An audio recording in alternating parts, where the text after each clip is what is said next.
15 বছর বাংলাদেশে মানুষের ভোটাধিকার ছিল না, এবং ভোটাধিকার ছিল না মানে অর্থাৎ যে সরকার ছিল সরকারের জবাবদিহিতা ছিল না। না থাকাতে সরকার যা ইচ্ছা তা করেছে, লুটপাট করেছে, জনগণের সম্পদ ব্যাংক লুটপাট করেছে।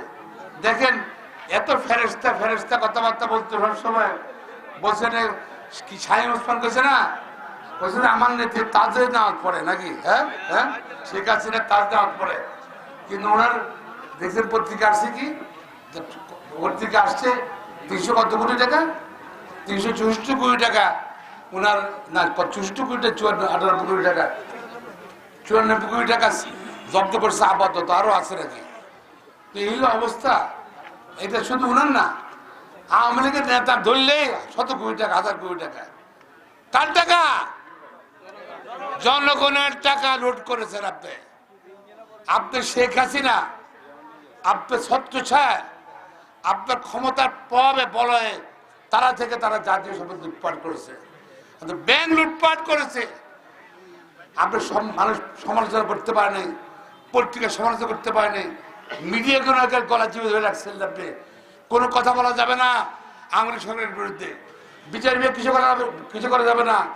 বিচার বিভাগে আপনার এক্সাম্পল দেখেছেন, সাবেক প্রধান বিচারপতি এসকে সিনহা আপনার কথা অনুযায়ী রায় পরিবর্তন করে নেই, আওয়ামী লীগের কথা অনুযায়ী তাকে ক্যান্সার রোগে বানিয়ে ডিভোর্সে বানিয়ে দিয়েছিলেন, মিথ্যা বানিয়ে দিয়েছিলেন। মানে রাজনৈতিক কর্মী বিএনপির 65 লক্ষ নেতা কর্মীর বিরুদ্ধে মিথ্যা হামলা দিয়েছেন আপনি।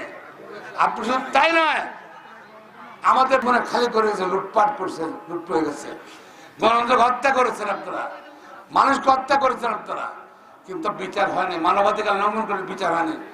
ইনশাআল্লাহ বাংলার মাটিতে আপনার বিচার হবে, বিচার হবে। কেন আপনারা জনগণের ভোটাধিকার আপনারা হরণ করেছিলেন, এবং আজকে এই প্রতিনিধি সরকার, ছাত্র জনতার সরকার, জেলবাড়ির সরকার, আমরা সবাই এই সরকারের সমর্থন করছি, কিন্তু এই সরকার তো নির্বাচন দিচ্ছে না, কারণটা বুঝতে পারছে না, কারণটা বুঝতে পারছে না।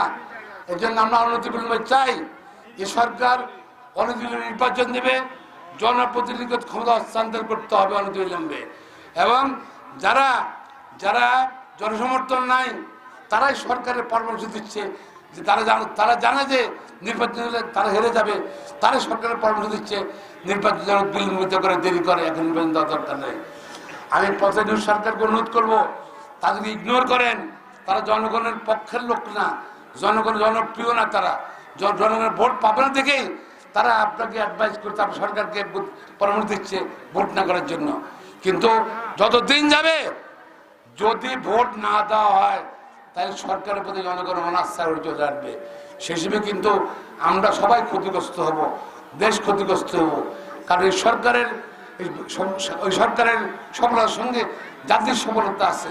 আমরা আশা করি এই সরকার অনতিবিলম্বে জাতীয় নির্বাচন দেবেন, সুষ্ঠু সুন্দর নির্বাচন করে বাংলাদেশ ইতিহাসে প্রতিনিধি সরকার চিরস্মরণীয় থাকবেন, এই আশা ব্যক্ত করছি।